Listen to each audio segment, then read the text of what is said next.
This time the Muslims are threatening the creators of South Park over, get this, the Prophet Muhammad depicted in a giant bear costume. Sure, South Park depicted Muhammad back in 2001 without incident. Then about 4 years later on came the Danish cartoon incident, where the Islamic nations decided that their Dark Age laws about anyone who draws the Prophet Muhammad should be put to death should be enforced on the rest of the world, and in the ensuing tantrum over 100 people died worldwide. Over 100 people died because of that. And now, seeing as South Park recently depicted Muhammad in disguise as a giant bear, they decided to oh so generously warn the creators of South Park that they will end up like Theo Van Gogh. You know, the unarmed guy who was cycling to work before he was shot 8 times, then stabbed and then had his head cut off, simply because he made a film critical of Islam. Bravo on a prime example of why your religion has no place in the first world. You see, all that barbaric stuff in the Quran about cutting off arms, legs, tongues, heads and so on, Sharia law you call it. You know, all that stuff that you actually enforce in the Middle East about stonings and whatnot. There's similar stuff in the Bible, you know, utterly destroy those who don't buy into the religion and stone disobedient children and whatever. However, ultimately, after 1,500 years of acting very much as you do now, it was convinced in the Enlightenment that that really wasn't the way forwards. Mankind moved forward out of the age of religion and into the broad sunlit uplands of the age of reason and the first world, and it's never looked back since. I mean, let me make this absolutely clear. The computer that you're sitting in front of watching this video on is a symphony of the fruit of scientific naturalism. You want to live in the first world? You want to live in the age of reason and taste its sweetmeats? That's really not a problem.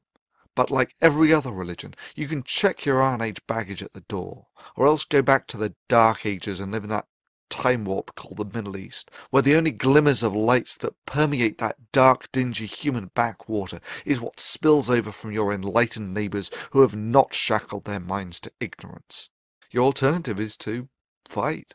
The only way the nation that has lived in the Dark Ages for 800 years can, by terrorism. We're commanded to terrorize the disbelievers, and this is a religion, like I said. We're commanded to terrorize the disbelievers? The Quran says very clearly in the Arabic language, Torhibuna. This means terrorize them. It's a command from Allah. You know, like that Van Gogh guy you killed. Yeah, stabbing and shooting an unarmed man. Yeah, that's a showcase of the virtues of Islam. Such divine inspired courage. After all, there's no better way of showing that yours is the religion of peace and enlightenment than by shooting and stabbing an unarmed man, and then threatening others with the same fate. And yet, of course, the criticism of the moderate Muslims was conspicuous only by its absence, and that really does speak volumes of their attitude to these acts. However, the Enlightenment did not just raise the standard of living. It did more than deliver us clean water, the eradication of smallpox and the PlayStation. The rift between the prowess of the First World and the advanced warriors of Islam on the battlefield can be put in no lesser terms than the contrast between ants and gods. Those of us who have lived in the age of reason understand that with great power comes great responsibility, and that the power of the age of reason must never be allowed to fall into the hands of those from the age of religion. For there is no doubt in my mind that if such power were delivered into the primitive hands of a theocracy, that genocide of the infidel and doing Allah's work would be synonymous terms. But let's say that all your box cutters and shooting and stabbing unarmed filmmakers, you managed to actually threaten the enlightened world. And I mean threatened beyond crashing a few airliners. Your only achievement will have been to have awakened a sleeping giant and to have filled it with a terrible resolve. If you're going to pray to Allah for anything, beg him that you never meet the giant in such a mood.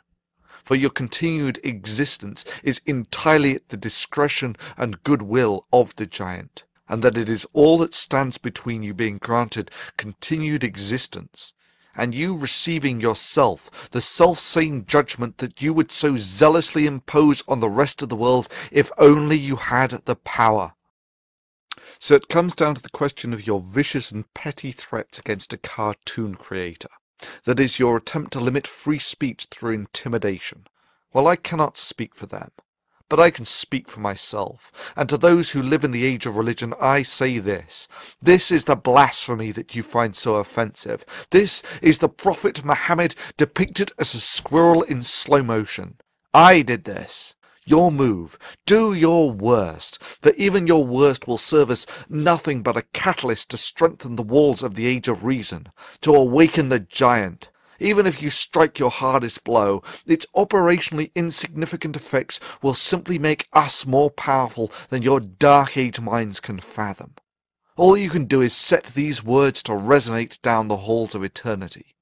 You see, you cannot shoot words, you cannot behead an idea, and you cannot intimidate concepts, and if you try, the fulfillment of your worst threat will serve as nothing but an icon, written in the blood of the free, that you have no place in the first world.